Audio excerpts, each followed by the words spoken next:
How to sign up patients and proxies to the Stony Brook Patient Portal e-learning. Objectives. By the conclusion of this e-learning, you will be able to demonstrate how to use the proper scripting, demonstrate how to sign a patient up to the patient portal, and demonstrate how to add a proxy, change a proxy's information, and delete a proxy from the patient portal. What is the patient portal? As defined by the Cerner Corporation, the patient portal provides a way for patients to connect to a direct view into their electronic health record using a secure website that provides convenient 24-hour access. Patients can access the patient portal to exchange messages with providers, view, request, and schedule appointments, request medication refills and renewals, and view lab results as well as additional components of the health record. Additionally, patients can view, download, and transmit their visit care summaries. Patient portal goals. As part of the registration process, patient access representatives must always encourage the patient to sign up for the patient portal. Our goal is to sign up every patient that are either 18 years of age or older, or pediatric patients from newborns to 12 years of age. To this end, patient access will employ scripting to encourage and invite patients to take advantage of this wonderful electronic tool to better support patient health. What is a portal proxy? A portal proxy is a responsible adult who is designated by the patient to have access and use of the Stony Brook Medicine patient portal, who have access to the patient's PHI, also known as personal health information. Patient portal categories.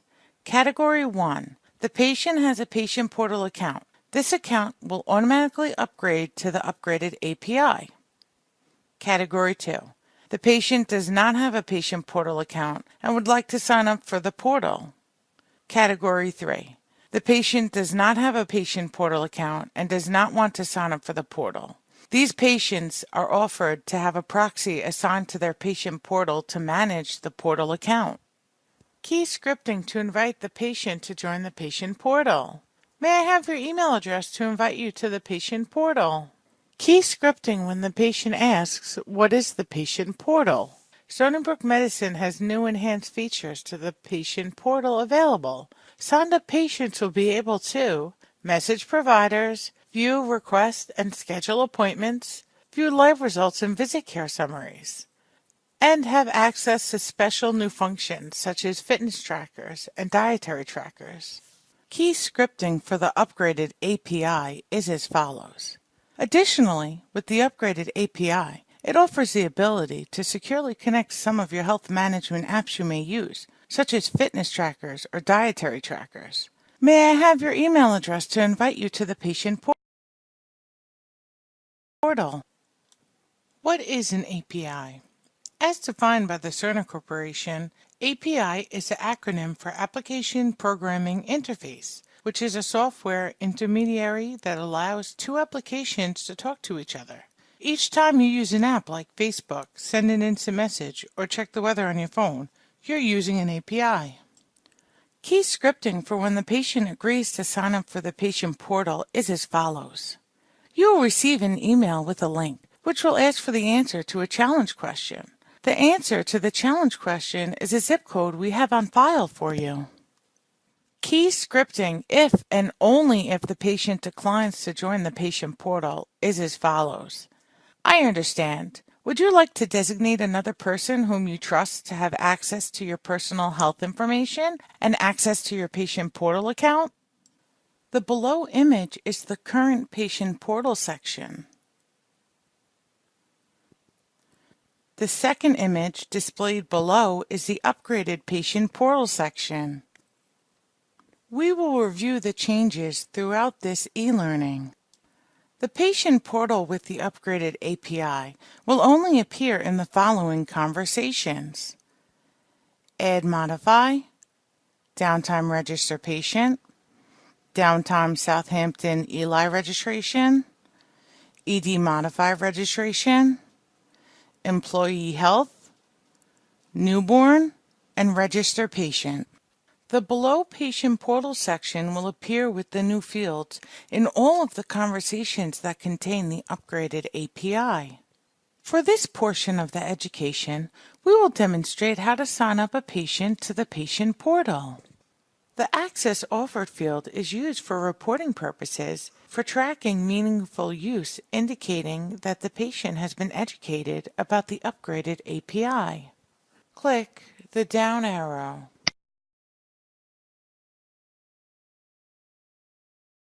Within the Access Offered field, Patient Declined is used for patients who decline access to the patient portal. Within the Access Offered field, Yes is used for patients who have been educated about the upgraded API by the staff person. For this example, we will select Yes, as this notes that the patient has been educated about the upgraded API for the patient portal. Select Yes. The challenge question and the challenge answer fields apply only to the patient. They are used as a security measure on the initial access to the patient portal. The challenge answer will always be the zip code on file for the patient. The Send Invite field is used to send an invite to the patient. Select the drop-down. Select Send. The patient's email address is documented within the email address and the validate email fields. Do not copy and paste from the email address field to the validate email field, as this should be confirmed with the patient to ensure the correct email address is documented. Documenting the wrong email address is a safety issue as the patient portal contains the patient's health information. Enter the patient's email address. Again, confirm the email address with the patient. Enter the patient's email address. The reason for no email field is used to document when the patient does not have an email address or declines to document their email address. The Online Identity Link Status field indicates if there's an active portal account with the upgraded API access. The Invite Status field indicates whether an invite was sent, sending, or an error occurred. The Error Reason field indicates the reason the patient could not sign up for the patient portal after the invite was sent. We have now completed the portion of this education for signing up the patient for the patient portal. The remaining portion of this education will demonstrate how to assign a proxy, delete a proxy, and change an existing proxy's information for the patient portal. When do we offer to assign a proxy for the patient portal? When the patient declines to sign up for the patient portal, we must ask the patient if they would like to assign a proxy to their patient portal account to take advantage of this wonderful electronic tool to better support the patient's health. Key scripting for requesting a proxy for the patient portal is as follows. We now have the functionality to allow another person, known as a proxy, to accept messages and send messages on behalf of the patient. Are you interested in assigning a proxy to obtain access to your clinical information through the patient portal? PM Office opens with the Conversation section. Select the MU3 Healthy Life Registration Conversation. The Person Search window opens. Follow the Stony Brook Standard Patient Search procedure in order to locate the correct patient. It is very important that you select the correct patient as the proxy will have access to the patient's medical information. Selecting the wrong patient would be a security risk. Enter the patient's date of birth. Next, we'll click the Search button. Every patient within Cerner with the date of birth entered appears within the search window. Select the desired patient. Click the OK button. The organization dialog box now appears.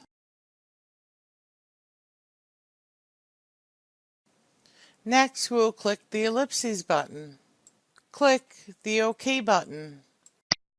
The MU3 Healthy Life Registration conversation appears. Some of the patient's demographic information appears on the top of the window. The Access Offered field is used for reporting purposes for tracking meaningful use, indicating that the patient has been educated about the upgraded API. Note: the Access Offered field auto-populated with yes. This indicates that the patient has been educated about the upgraded API. The Challenge Question and the Challenge Answer fields apply only to the patient. These fields are used as a security measure on the initial access to the patient portal. The Send Invite field is used to send another invite to the patient.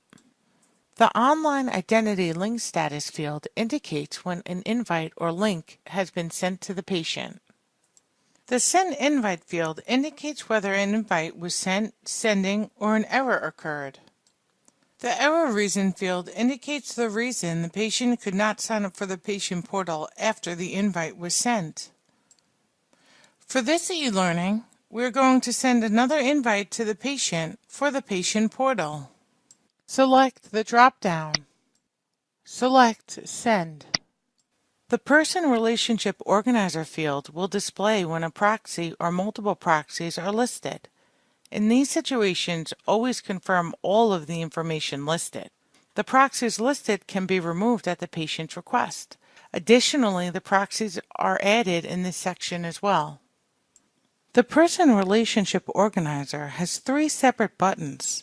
The first button, that is labeled Add Relationship, is used to add a proxy. The second button is the Change Relationship button. This button should not be used unless you need to update the email address, update the challenge answer, or send a new invite to the existing proxy. Lastly, the third button is the Remove Relationship button, and it is used to remove or delete a proxy. The second way to add a proxy, change an existing proxy, or remove a proxy is by right-clicking within the Patient Relationship Organizer window. Take note: when removing or making changes to an existing proxy, be sure to select the desired proxy prior to right-clicking the name.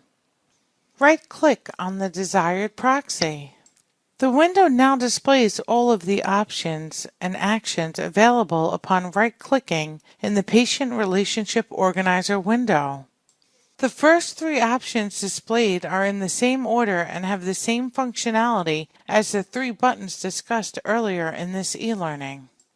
Selecting New Person will allow you to add a new proxy.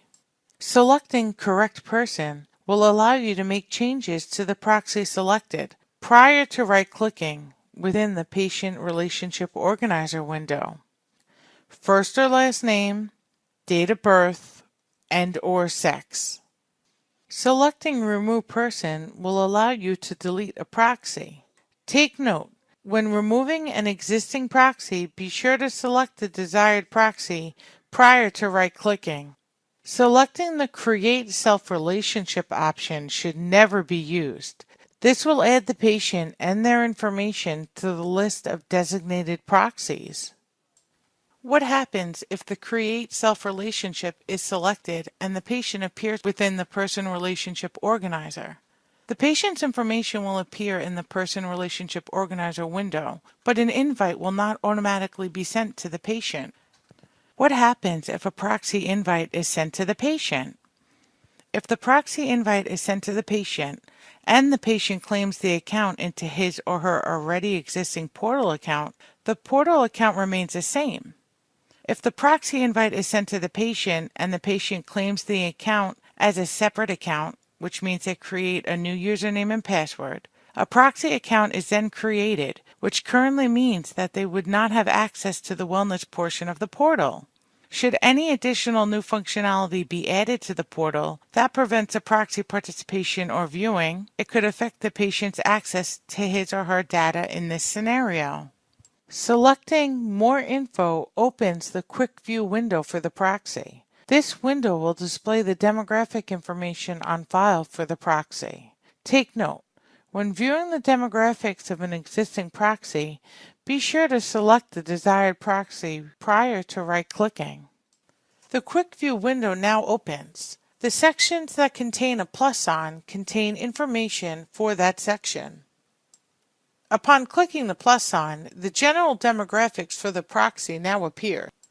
Selecting Cancel will close the window. For this example, We will remove the current proxy that is listed. Select Remove Person. The following warning will appear to ensure the proxy selected should be deleted. It states, "Are you sure you want to remove this person and all of their relationships?" Click the Yes button to remove the proxy. The deleted proxy will appear within this window until the conversation is completed by clicking the OK button. For this example, we will add a new proxy by using the Add Relationship button. Click the Add Relationship button. The MU3 Healthy Life registration conversation opens. The Search for Relationship button is used to search for the proxy within Cerner. Click the Search for Relationship button. Begin the search for the proxy following the standard patient search guide. The first step is to search by the proxy's date of birth. Enter the proxy's date of birth. Click the Search button. The person search window appears with your search results. Next to the name column is the MRN column. MRN also stands for medical record number. Any blank spaces indicate that the person displayed does not have an MRN within Cerner, but a shell was created previously for the person listed. In cases where the proxy name does not appear after completing a full patient search, click the Add Person button. This will generate a shell within Cerner. The name will then appear in the future searches without an MRN. For this example, our proxy is listed. Select the desired proxy. In cases where the proxy name appears, always select the Preview button. This button will allow you to view the person's name, address, and other demographic information on file. This will help ensure the correct person is selected. Click the Preview button. The Quick View window now appears. The type of viewable demographics are now displayed. Click the plus sign next to Address within the document tree. The address now displays. Always have the patient confirm the proxy's address. Click the Close button. Upon selecting the correct proxy, click OK, and the proxy's information will populate within the fields. Click the OK button.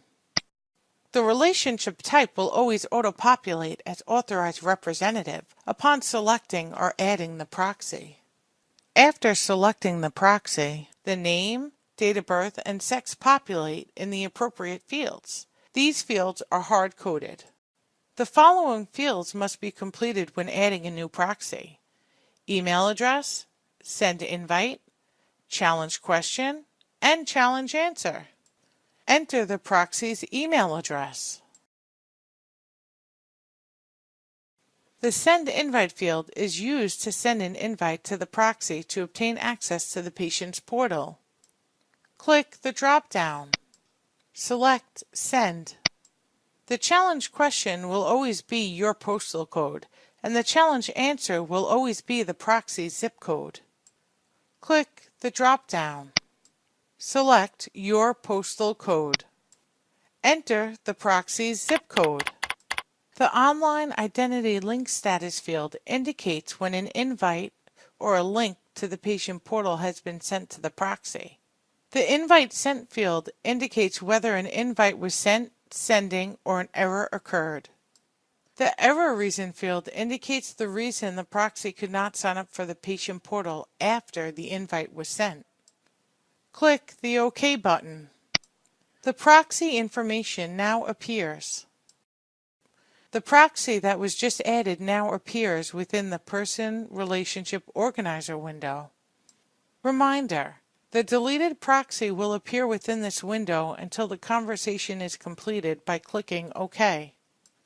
Click the OK button. Thank you from the Patient Access Department. See you at the next lesson.